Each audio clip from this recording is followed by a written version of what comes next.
En byrjum á ritstjórnum, Þorsteinn Pálsson og Jón Sigurðsson hérna hjá mér, þrautreyndir fjölmiðlamenn frá fyrri tíð og þingmenn og ráðherrar að sjálfsögðu, Þorsteinn fyrrverandi ritstjóri Vísis og því sé hægt til Haga haldið og Jón Sigurðsson fyrrverandi ritstjóri Tímans.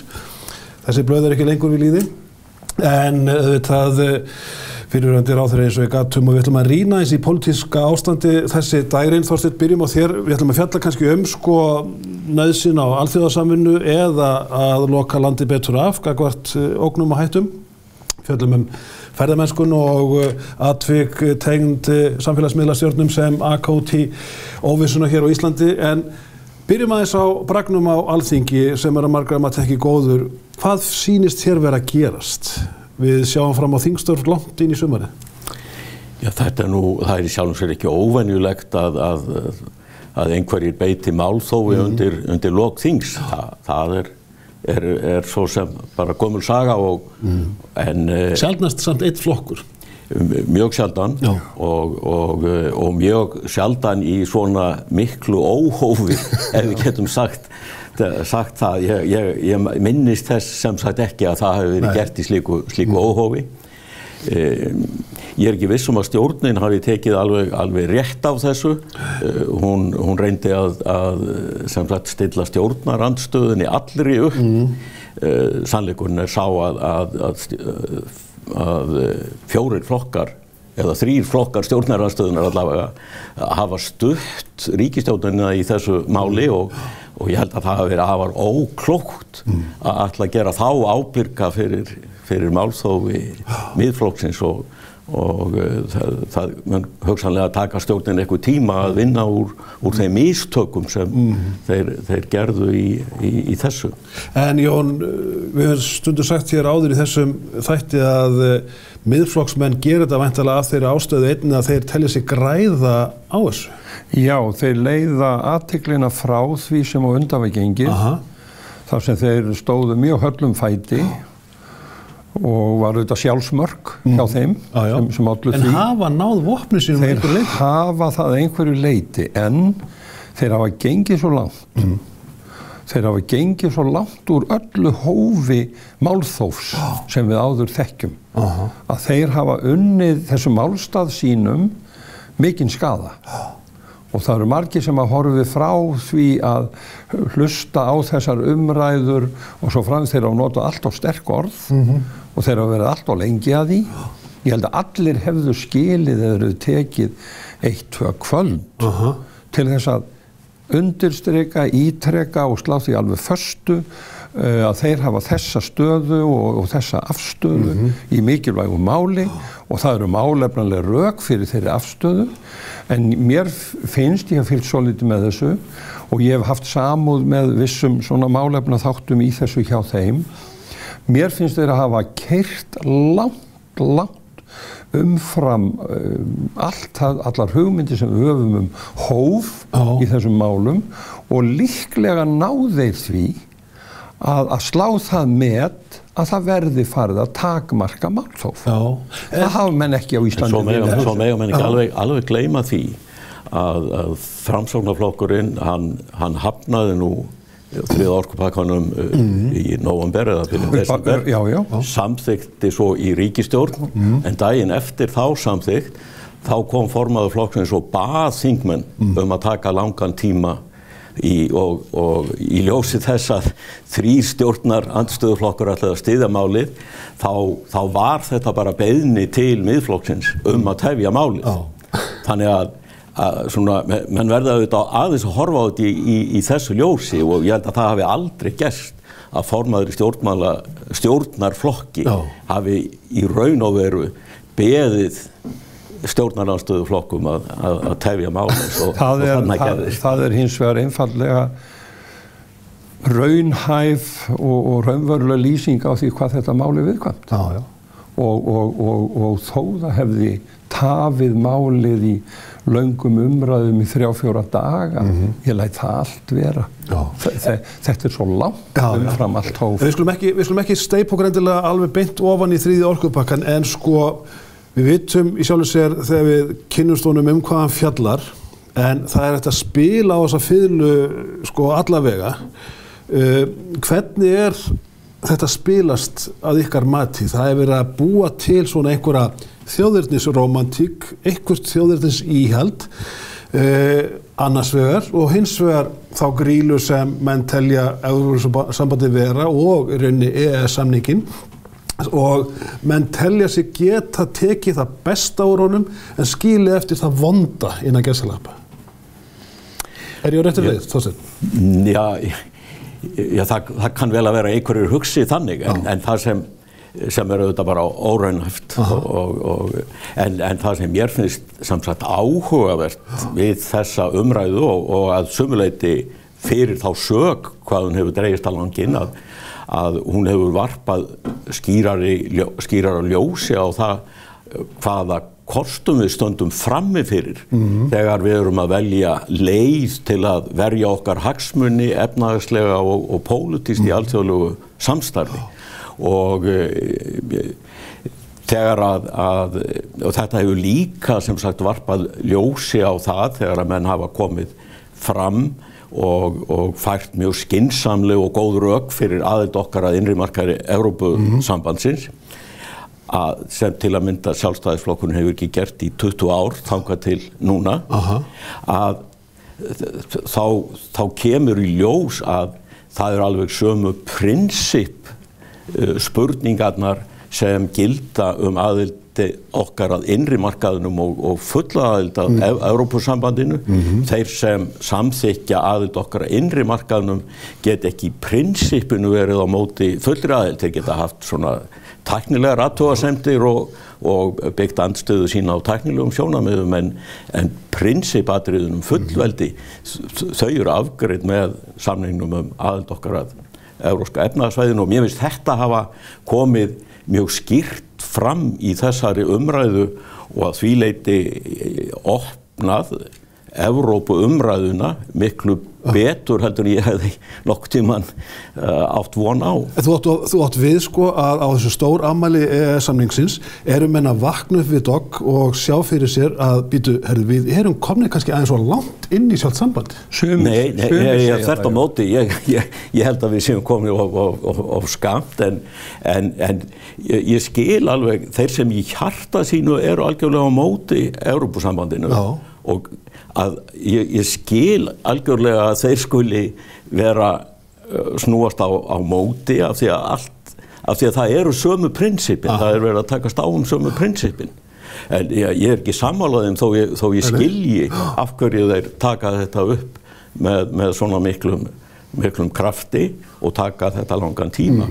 En á sama tíma þá hafa þeir sem sagt opnað augumanna fyrir því að það kann að vera skynsamlegt fyrir okkur að stíga skrifið til fulls af því það eru mörg efnisleg rök sem mæla með því að við myndum styrkja stöð okkar betur með því. Einmitt og til dæmis lýðræðislega. Ég held að þetta sé mjög mikilvægt sem Þorsteinn að segja. Ég held að það sé að koma fram að það sé orðið tímabært, stjórnmálaflokkar, hagsmunasamtök, fara að ræða þessi mál á breiðum grundvelli, meta reynsluna, skoða það sem kann að vera framundan. Hér hlaupa ýmsir upp með fullyrðingar að Evrópusambandið sé svona og svona hættulegt og gríla og sumir halda áfram og segja eitthvað svipað EES-samningin og það verið að þyrla upp og það verið að undirbúa einhvers konar fjölmiðla stríð í þessum anda. Ég held að það sé tímabært að allir stjórnmálaflokkar og hagsmunasamtök vera að ræða þessi mál. Við höfum tekið þátt í þessari fjölþjóðaþróun, hún hefur orðið okkur til góðs og við höfum notið mjög góðs af henni. Við erum ekki lengur lokað, hreinræktað, einstofna samfélag, við erum orðin innflytjenda samfélag. Þetta kostar auðvitað alls konar hvað maður kallaði byrjunar erfiðleika, samræmingar erfiðleika.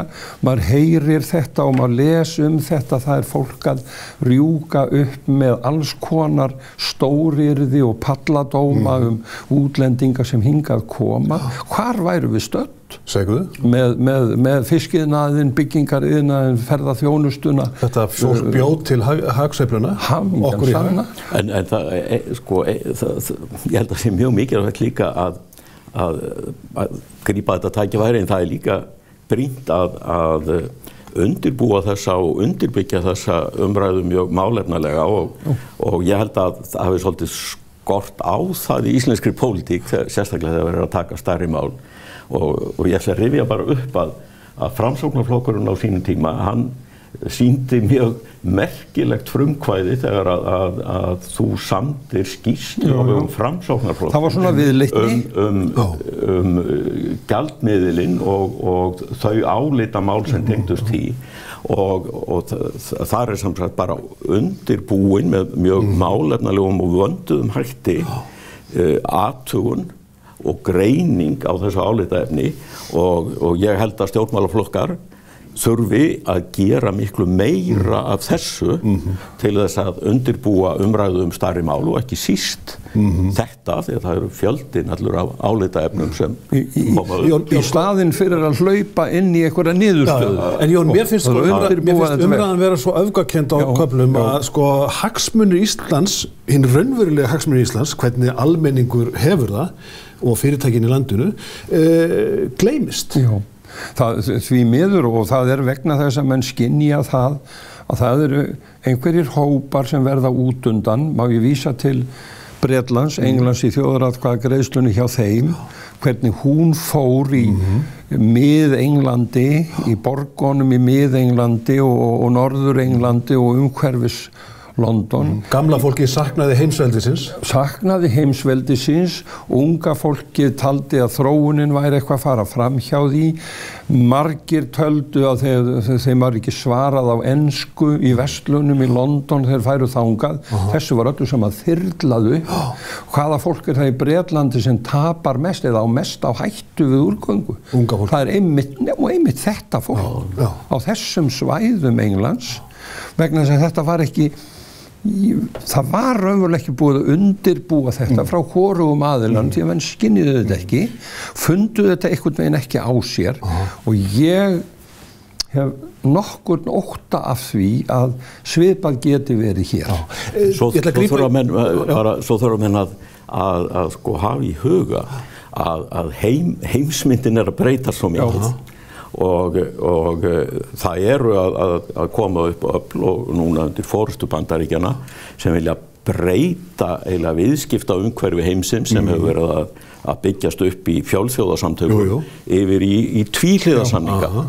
Það getur auðvitað gagnast stórum og voldugum ríkjum en fyrir smærri ríki þar skiptir öllu máli að vera í fjölþjóðasamstarfi þar sem ríkja almennar reglur og dómstólar skera úr ágreining en ekki þau ríki sem eru valdamest.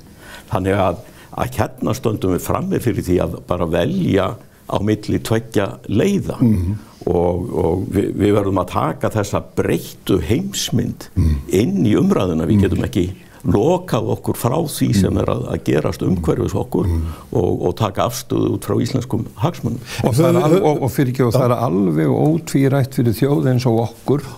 Þar skiptir meginmáli að vera í hópi með fleiri þjóðum til þess að komast yfir það að gera alla þessa viðskiptasamninga og búa til opið og frjálst viðskipta umhverfi. Og það skiptir líka máli að við leitum skjóls hjá þeim þjóðum sem aðhyllast sömu hugsjónir og virða sömu gildi og við.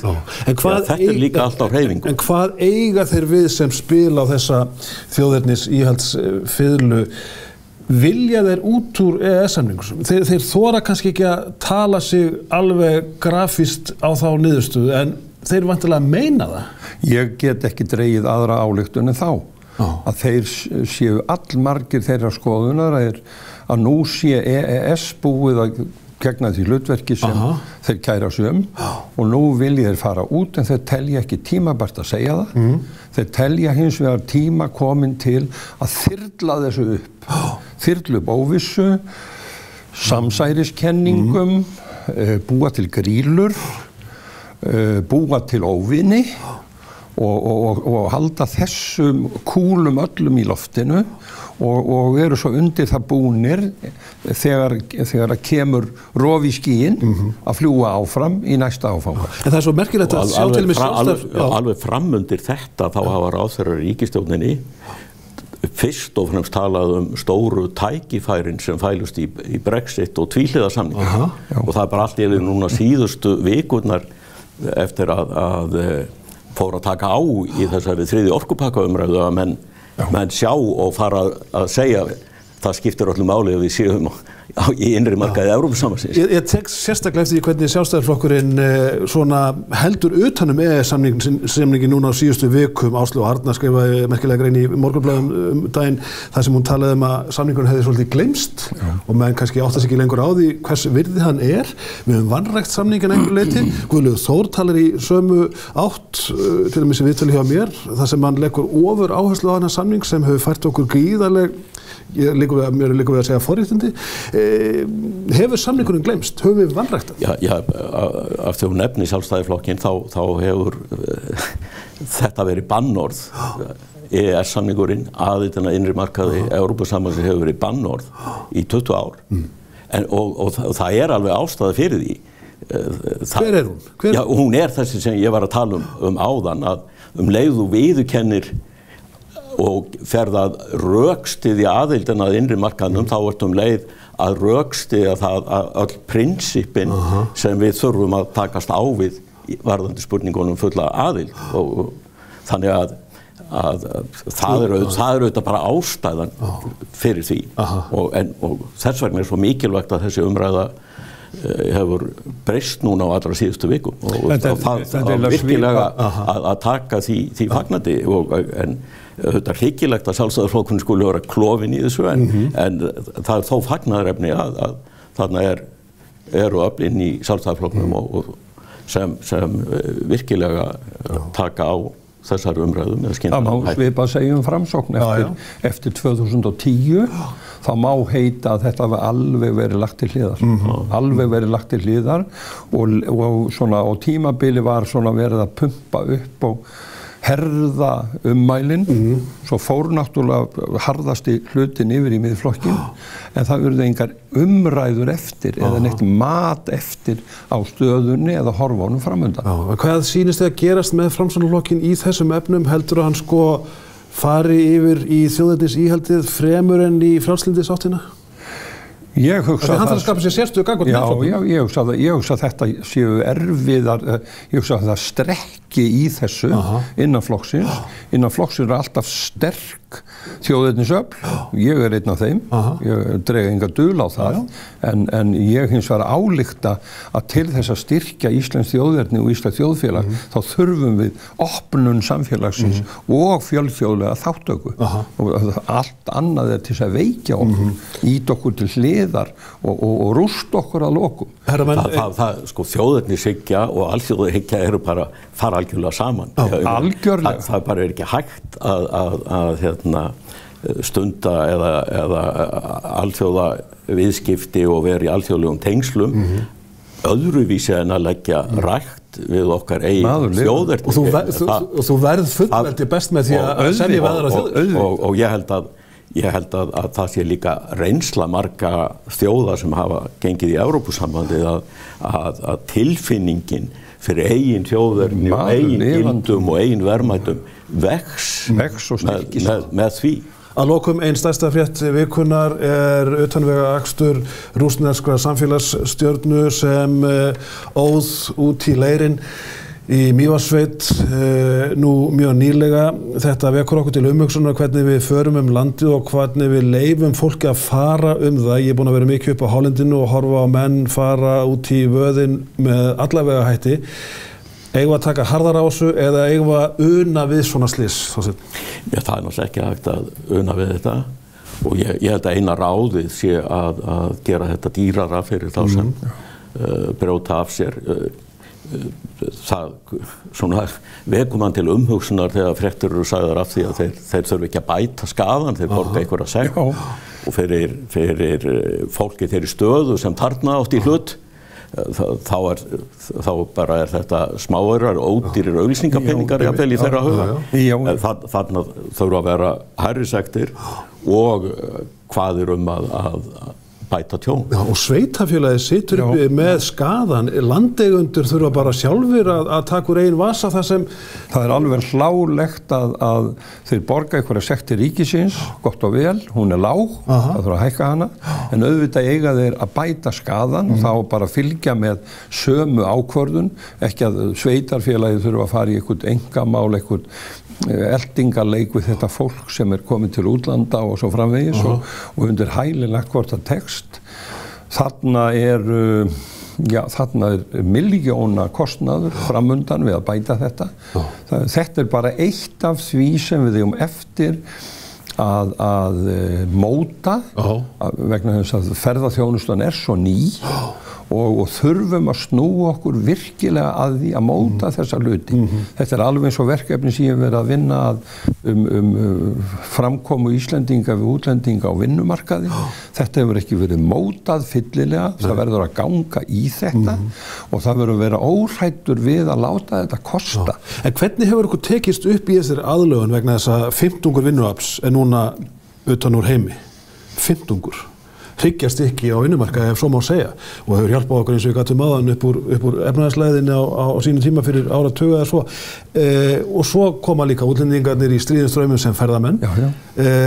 Gullgrafaræði hefur myndast, menn í sjokki yfir því að eitt flugfélagi farið og þeim fækkar aðeins meðal fjölgun í heimi hér svona 4-5%, þá viljum við halda bara í 30% fjölgun ár frá ári. Við erum sem að fá fjöldan allavega útlendingu til landsins sem vinnuafl og síðan sem ferðamenn. Höfum við aðlagast þessum tíma svona með skaplegum hætti? Já, mér finnst það nú að hafa gengið merkilega vel. Auðvitað eru dæmi alvarlega brotalamir og kannski sérstaklega svona á einstök dæmi á vinnumarkaði. Og það þarf auðvitað bara að taka fast á því og mér hefur fundist fullur vilji allra til þess að gera það. En þetta eru stórkostlega breytingar? En þetta eru mjög miklar breytingar og einmitt í því ljósi þá eiginlega getur maður ekki dregið aðra ályktun en þá að svona í heildina hefur þetta gengið býsna vel. Stórslysalaust. En það eru nokkur slys en í heildina hefur þetta gengið vel og ég held bara það hrós til allra sem að því hafa komið. En við höfum stundum þurft að skammast okkar fyrir fólk á vinnumarkaði sem við förum með eins og þræla. Það hefur komið fram að nokkur hópur Íslendinga eru fantar og koma þannig fram við útlendingar sem í vinnu hjá þeim. Og viðurlaga kerfið, ef ég má orða það þannig, ekki virkt. Það með það svipað eins og utan vegaaksturinn.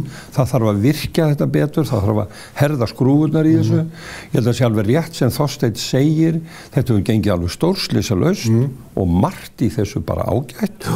En svo eru dæmin hitt og síðan eru dæmi það að það eitthvað að gera sem við vitum ekki fyrr en allt of seint. Og þetta þarf að laga, þetta þarf að hafa í lagi. Við þurfum að ná samkomulagi þetta milli launþegafélagana og vinnuveitenda og ríkisins og sveitarfélagana. Og það leysir ekki allt að gera annarkvæmt mannað eftirlitsmanni. Það gengur ekki sko. En við þurfum að finna leið til þess að herða í þessu. Það var bestu þakkir fyrir komuna Jón Sigurðsson og Þorsteinn Pálsson að ræða svona helstu fréttamál líðandi stundar. Við förum hér innan skamms yfir í skömmuna sem nauðsynleg og svo það eitthvað fleira hér innan skamms eins og til dæmis erfðafjármálin hjá Gísla Tryggvasyni sem að styttast niður hjá Lindu Blöndal eftir andartak.